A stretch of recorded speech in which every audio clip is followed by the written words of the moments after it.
नमस्ते बच्चों, आप सभी का बहुत बहुत स्वागत है। तो जैसे कि आपको पता है कि हम अव्यय पढ़ रहे हैं। अव्यय के भेद में हमने क्रिया विशेषण पढ़ लिया है, हमने संबंध बोधक पढ़ लिया है और आज हम पढ़ने जा रहे हैं समुच्चय बोधक अव्यय। तो चलिए इस समुच्चय बोधक अव्यय को हम विस्तार से जानेंगे अपने कंप्यूटर से। तो बच्चों, ये हम पहुंच चुके हैं हमारी कंप्यूटर स्क्रीन पर। तो जैसे कि आपको दिखाई दे रहा है, हम पढ़ रहे हैं समुच्चय बोधक अव्यय। अब ये क्या होता है? वे अविकारी शब्द जो दो शब्दों, वाक्यांशों या वाक्यों को जोड़ते हैं, उन्हें समुच्चय बोधक अव्यय कहते हैं। जैसे और, क्योंकि, इसलिए आदि इन शब्दों का प्रयोग किया जाता है इसमें।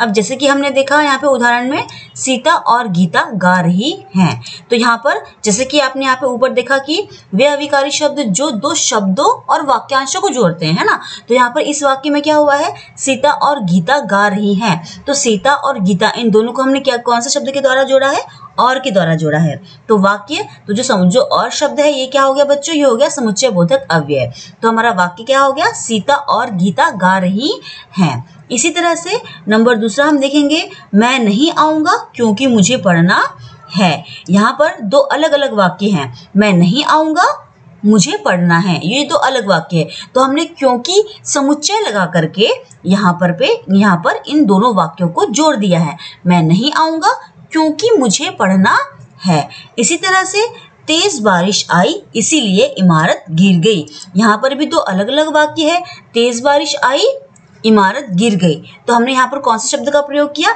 इसलिए शब्द का प्रयोग करके हमने इन दोनों वाक्यों को जोड़ दिया, इसीलिए इसे हम समुच्चय बोधक अव्यय कहते हैं। चलिए आइए हम देखते हैं अब समुच्चय बोधक अव्यय के भेद। तो यहाँ पर हम समुच्चय बोधक अव्यय के भेद हम देखेंगे। समुच्चय बोधक अव्यय के दो भेद होते हैं। जो पहला है वो है समानाधिकरण समुच्चय बोधक अव्यय। अब ये क्या होता है? जो समुच्चय बोधक समान स्तर वाले शब्दों, वाक्यांशों या उपवाक्यों को जोड़ने का कार्य करते हैं, उन्हें समानाधिकरण समुच्चय बोधक कहते हैं। जैसे और, एवं, या, ताकि, किंतु, परंतु आदि शब्दों का यहाँ पर प्रयोग किया जाता है। समानाधिकरण समुच्चय बोधक अव्यय के भी चार प्रकार होते हैं। तो इसका जो पहला प्रकार है, पहला भेद है, वो है संयोजक। अब ये क्या होता है? जैसे कि नाम से ही पता चल रहा है हमें, जो समुच्चय बोधक दो शब्दों, वाक्यांशों या मुख्य वाक्यों में संयोजन या मेल कराते हैं, उन्हें संयोजक कहते हैं। अगर इजीली आपको समझना है तो आप संयोजक मतलब होता है जो दो शब्दों का मेल कर रहा है ना। जैसे कि और, एवं, तथा, अर्थात, जो कि आदि इन शब्दों का यहाँ प्रयोग किया जाता है। उदाहरण में हम देखेंगे, गीता और विमला सहेली है। तो यहाँ पर गीता और विमला का मेल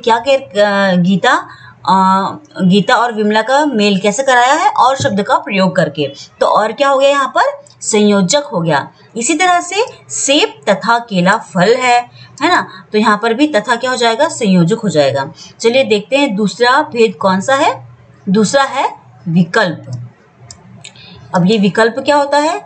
जो समुच्चय बोधक दो शब्दों, शब्दांशों तथा वाक्यों में विकल्प प्रकट करते हैं और उन्हें जोड़ते हैं, तो उन्हें हम विकल्प कहते हैं। जैसे या, अथवा, चाहे आदि शब्दों का यहाँ प्रयोग किया जाता है। उदाहरण में हम देखेंगे, मैं बाजार जाऊं या तुम जाओगे, है ना। तो यहाँ पर विकल्प कहा गया है। विकल्प क्यों कहा गया है? देखिए वाक्य, मैं बाजार जाऊं या तुम जाओगे, यहाँ पे विकल्प दिया गया है कि तुम जा रहे हो या फिर मैं जाऊं, है ना। तो या करके, या शब्द जोड़कर इन दोनों अलग अलग वाक्यों को जोड़ दिया गया है।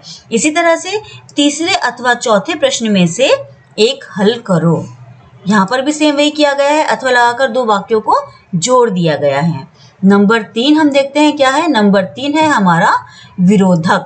विरोधक क्या होता है? जो समुच्चय बोधक शब्द पहले कथन का विरोध करते हैं, वे विरोधक कहलाते हैं, है ना। मतलब ऐसे वाक्य जो कि कथन का विरोध कराते हैं, जैसे किंतु, परंतु, लेकिन, मगर आदि। उदाहरण देखेंगे, सोहन शिक्षित तो है परंतु बेरोजगार है। तो यहाँ पर क्या किया? शिक्षित है लेकिन परंतु बेरोजगार है। तो यहाँ पर हमने परंतु शब्द से परंतु लगा करके इन दोनों वाक्यों को जोड़ दिया है कि सोहन शिक्षित तो है परंतु बेरोजगार है। इसी तरह से श्याम ने उसे रोका था किंतु वह नहीं रुका। तो यहाँ पर भी हमने किंतु शब्द का प्रयोग करके दोनों वाक्यों को जोड़ा है।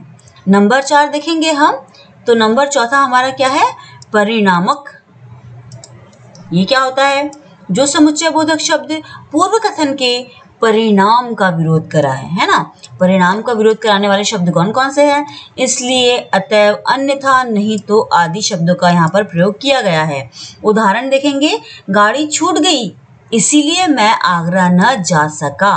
तो यहाँ पर रीजन क्या बताया गया है कि गाड़ी जो है वो छूट गई है और इसीलिए मैं आगरा न जा सका, है ना। तो इसीलिए क्या हो गया हमारा परिणामक। वर्षा हो रही है अतः मैं विद्यालय नहीं जाऊंगा। तो यहाँ पर भी रीजन बताया गया है कि वर्षा हो रही है, इस अतः मैं विद्यालय नहीं जाऊंगा। तो अतः शब्द का प्रयोग करके हमने दोनों वाक्यों को जोड़ दिया है।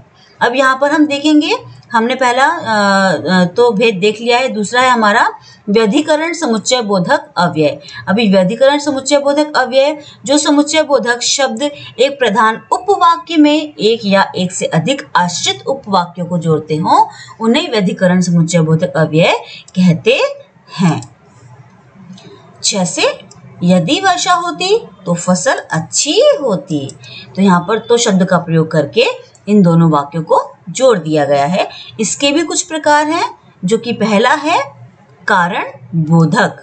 अब कारण बोधक, जैसे कि नाम से पता चल रहा है हमें, जो अव्यय शब्द वाक्यों के उपवाक्यों में कारण का बोध कराए, है ना।